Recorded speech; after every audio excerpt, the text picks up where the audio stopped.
Bestseller. By O.Henry. Question and 1. Based on your reading of the story, answer the following questions by choosing the correct option. A. The narrator says that John was of the stuff that heroes are not often lucky enough to be made of. His tone is sarcastic because 1. He hated John, 2. He felt that John was a threat to him, 3. John was not particularly good-looking, 4. Nobody liked John. Answer. 3. John was not particularly good-looking. B. Pescud felt that bestsellers were not realistic as 1. American farmers had nothing in common with European princesses. 2. Men generally married girls from a similar background. 3. American men married girls who studied in America. 4. American men did not know fencing and were beaten by the Swiss guards. Answer. 2. Men generally married girls from a similar background. C. Bully, said Pescud, brightening at once. He means to say that 1. He is a bully. 2. His manager was a bully. 3. He was being bullied by his co-workers. 4. He was doing very well at his job. Answer. 4. He was doing very well at his job. D. The narrator says that life has no geographical bounds, implying that 1. Human beings are essentially the same everywhere. 2. Boundaries exist only on maps. 3. One should work towards the good of mankind. 4. He was happy to travel to other countries. Answer. 1. Human beings are essentially the same everywhere. 2. Answer the following questions briefly. A. One day last summer the author was traveling to Pittsburgh by chair car. What does he say about his co-passengers? Answer. The compartment was full of affluent people, men and women, sitting in their chair cars. Women were fashionably dressed in brown silk dresses with laces and veils. Men appeared to be traveling on account of business. B. Who was the passenger of chair number 9? What did he suddenly do? Answer. The passenger of chair number 9 was a man from Pittsburgh named John, an old friend of writer. He suddenly threw his book between his chair and window. The name of book was The Rose Lady and Trevelyan, one of the best-selling novels of the present day. C. What was John A. Pescud's opinion about bestsellers? Why? Answer. Pescud believed that the stories about bestsellers were not realistic. The themes revolved around romances between royals and commoners, fencing, imaginative encounters, and all the stuff that never happens in real life. In real life, one would always select a prospective bride from a similar background. D. What does John say about himself since his last meeting with the author? Answer. John, since his last meeting with the author, was on the line of general prosperity. He had his salary doubled twice and had bought a neat slice of real estate. His company was to sell him some shares of stock the coming year. Much settled in life, he had even taken some time off to experience some romance, of which he tells the author next. E. How did John's first meeting with Jesse's father go? What did the author tell him? Answer. John's first meeting with Jesse's father was successful, since it set the tone for a possible alliance in future. John not only made his proposal, stated his intentions in clear terms, but also made Jesse's father laugh with his anecdotes and stories. F. Why did John get off at Coketown? Answer. Jessie had fancied some petunias in one of the windows and she wanted to plant them in her new house. So Pescud thought of dropping at Coketown to dig or get some cuttings of flowers for her. G. John is a hypocrite. Do you agree with this statement? Substantiate your answer. Answer. Yes, I believe that John is a hypocrite. The word hypocrite means the person tries to show what he is not. John is such type of man.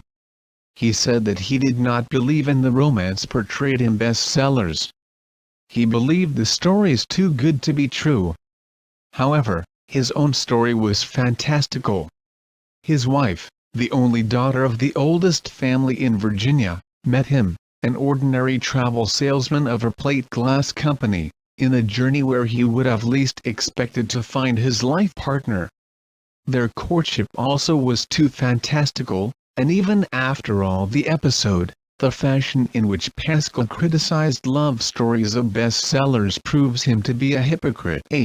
Describe John A. Pascal with reference to the following points: physical appearance, his philosophy on behavior, his profession, his first impression of his wife, his success. Answer: physical appearance. John was not particularly good-looking. His philosophy on behavior: a man should be decent and law-abiding in his hometown. His profession: a traveling salesman for a plate glass company. His first impression of his wife: a very fine girl, whose job was to make this world prettier just by residing in it. His success: much successful. John had had his salary raised twice in the previous year and his company was to give him a few shares as well. 3. Complete the flow chart in the correct sequence as it happens in the story. Hint: it begins from the time John Pascal first saw Jessie till the time they marry. 1. Jessie takes a sleeper to Louisville.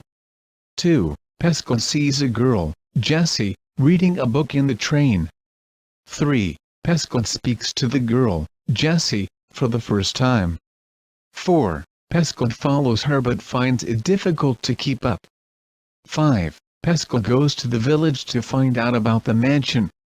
6. Jessie arrives at Virginia. 7. Pascal meets Jessie's father. 8. They get married a year later. 9. Pascal instantly gets attracted to the girl, Jessie. 10. Jessie informs Pascal that her father would not approve of them meeting. 11. They meet alone 2 days later. Answer: 2. Pascal sees a girl, Jessie, reading a book in the train. 9. Pascal instantly gets attracted to the girl, Jessie. 1. Jessie takes a sleeper to Louisville. 4. Pascal follows her but finds it difficult to keep up. 6. Jessie arrives at Virginia. 5. Pascal goes to the village to find out about the mansion. 3. Pascal speaks to the girl, Jessie, for the first time. 10. Jessie informs Pascal that her father would not approve of them meeting. 7. Pascal meets Jessie's father. 11. They meet alone 2 days later. 8. They get married a year later. 4. Irony refers to the use of words to convey a meaning that is the opposite of their literal meaning. Working in pairs, bring out the irony in the following. A. The title of the story, the bestseller. Answer: the bestseller is supposed to be most popular and likable. But John Pascal throws the bestseller The Rose Lady and Trevelyan to the floor of the chair car. He later says that all bestsellers have the same unrealistic romantic stories. B. Pascal's claim: when people in real life marry, they generally hunt up somebody in their own station. A fellow usually picks out a girl who went to the same high school and belonged to the same singing society that he did. Answer: Pascal told the author that unlike the stories of the bestsellers, in real life people marry somebody in their own place. Someone who has been educated in a similar type of school and has grown up in a similar background. Yet the irony behind his claim is seen in his own life history. The moment he saw the unknown girl on the train, he fell in love with her, without much knowledge about her. He followed her to her destination and even after finding out that she lived in Elmcroft, Virginia, in a 50-room mansion, belonged to the oldest family in the state and her father was a descendant of the belted earls, he did not give up his pursuit. In spite of coming from totally different walks of life, he being an ordinary traveling salesman, their paths met and he went on to marry her. See, the name Trevelyan. Answer: Trevelyan is the hero of the bestseller novel The Rose Lady and Trevelyan. Pascal condemns such bestsellers and makes fun of its unrealistic characters. But at the end of the story, the author calls Pascal a Trevelyan because he had behaved almost like the hero of the bestseller. If you like the video, don't forget to press the like button and subscribe the channel for more videos. Thank you.